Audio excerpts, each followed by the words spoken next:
Hi friends, ഒരു വാർത്തയിലേക്ക് സ്വാഗതം. ഗസയിൽ വെടിനിർത്തലിന് അംഗീകാരം നൽകി ഇസ്രായേൽ യുദ്ധ ക്യാബിനറ്റ്. ഡൊണാൾഡ് ട്രംപ് വെടിനിർത്തൽ പ്രഖ്യാപിച്ച് 24 മണിക്കൂറിലേറെ നീണ്ട ഒരു അനിശ്ചിതത്വം ഉണ്ടായിരുന്നു അവിടെ. അതിനൊടുവിലാണ് ഇസ്രായേൽ മന്ത്രിസഭയുടെ അനുമതി കിട്ടിയിട്ടുള്ളത്. വെടിനിർത്തൽ കരാറിൻ്റെ ആദ്യഘട്ടം ഇന്നലെ ഉച്ചയോടെ പ്രാബല്യത്തിൽ വരേണ്ടതായിരുന്നു. എന്നാൽ സുരക്ഷാ മന്ത്രിസഭയുടെ അംഗീകാരം കിട്ടാൻ വൈകി. മന്ത്രിമാർക്കിടയിലെ അഭിപ്രായ ഭിന്നത കാരണം പലവട്ടം മന്ത്രിസഭാ യോഗം ചേർന്നു.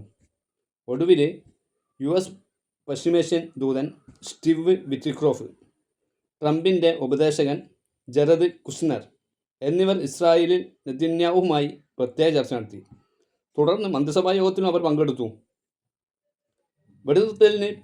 വെടിനിർത്തലിൽ നിന്ന് പിന്നോക്കം പോയാലുള്ള ഒരു അപകടം ഇരുവരും നെതന്യാഹുവിനെയും മന്ത്രിമാരെയും പറഞ്ഞറിയിച്ചിട്ടുണ്ടെന്നാണ് കേൾക്കുന്നത്. അത് മനസ്സിലായി നമുക്കറിയില്ല. ബന്ദികൾക്ക് പകരം 2000-ഓളം പലസ്തീൻ തുടങ്ങുകാരെ വിട്ടയക്കുന്നതിന് എതിരെ തീവ്ര വലതുപക്ഷ മന്ത്രിമാരായ ഇതാമർ ബൻ ഗവീർ, സ്മോട്രിക് എന്നിവർ രൂക്ഷമായി എതിർത്തിട്ടുണ്ട്. ഹമാസിനെ നിരായുധരാക്കാതെ യുദ്ധം നിർത്തുന്നത് അംഗീകരിക്കാൻ പറ്റില്ലെന്നായിരുന്നു ഇവർ പറഞ്ഞിരുന്നത്. ഇതിനിടെ ഗസയിലുള്ള 48 ബന്ദികളെ ജീവനോടെയുള്ള 20 പേരെ തിങ്കളാഴ്ച മോചിപ്പിക്കും. കൊല്ലപ്പെട്ടവരുടെ മൃതദേഹങ്ങൾ ഘട്ടം ഘട്ടമായി വിട്ടുനിൽക്കും.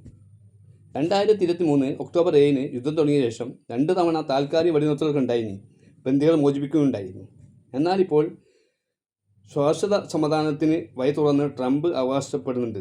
അതേസമയം ആയുധം ഉപേക്ഷിക്കാൻ ഹമാസ് തയ്യാറായാലേ പൂർണ്ണ പിൻവാങ്ങൽ ഉണ്ടാവുള്ളൂ എന്നാണ് ഇസ്രായേലിൻ്റെ നിലപാട്. പലസ്തീൻ രാഷ്ട്രം നിലവിൽ വരാതെ ആയുധം വിട്ടുകൊടുക്കില്ലെന്ന് ഹമാസും പറയുന്നുണ്ട്. ഇത് ഇസ്രായേലിന് സമ്മതമല്ല. US-ൻ്റെ അറബ് രാജ്യങ്ങളുടെയും മധ്യസ്ഥതയിൽ ചർച്ച ഇനിയും തുടരും. ട്രംപ് 2 നാൾക്കകം ഈജിപ്തിലെത്തുമെന്നാണ് അറിയുന്നത്.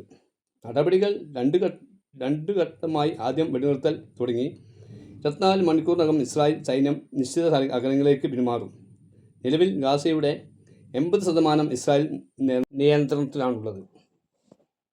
പിന്മാറ്റത്തോടെ ഇത് 53% മാറും. ഇതിനുശേഷം 72 മണിക്കൂറിനകം ജീവനോടെയുള്ള ബന്ദികളെ ഹമാസ് വിട്ടു നൽകുമെന്നാണ് പറയുന്നത്. ഇസ്രായേൽ ജയിലുകളിൽ നിന്ന് ജീവപര്യന്തം തടവ് ഉൾപ്പെടെ 1950 പലസ്തീനുകളെ വിട്ടയക്കും. ഭക്ഷണവും മരുന്നും മറ്റും അവശ്യ വസ്തുക്കളുമായി ഗാസയിലേക്ക് ദിവസേന 600 ട്രക്കുകൾ പോകുന്നുണ്ട്. അവിടെ എത്തും. അപ്പോൾ അതൊക്കെ നല്ല കാര്യമാണ്. ഏതായാലും യുദ്ധമൊക്കെ അവസാനിക്കട്ടെ. യുദ്ധം ലോകത്തൊന്നും ഒരു പരിഹാരമല്ല. അത് നമ്മൾ ലോക നേതാക്കൾ തിരിച്ചറിയട്ടെ. നല്ലൊരു നാളേക്ക് വേണ്ടി നമുക്ക് കാത്തിരിക്കാം. ലോകത്ത് എവിടെ യുദ്ധം ഉണ്ടായാലും മരണപ്പെടുന്നത് കുട്ടികൾ, സ്ത്രീകൾ, വൃദ്ധന്മാരൊക്കെയാണ്.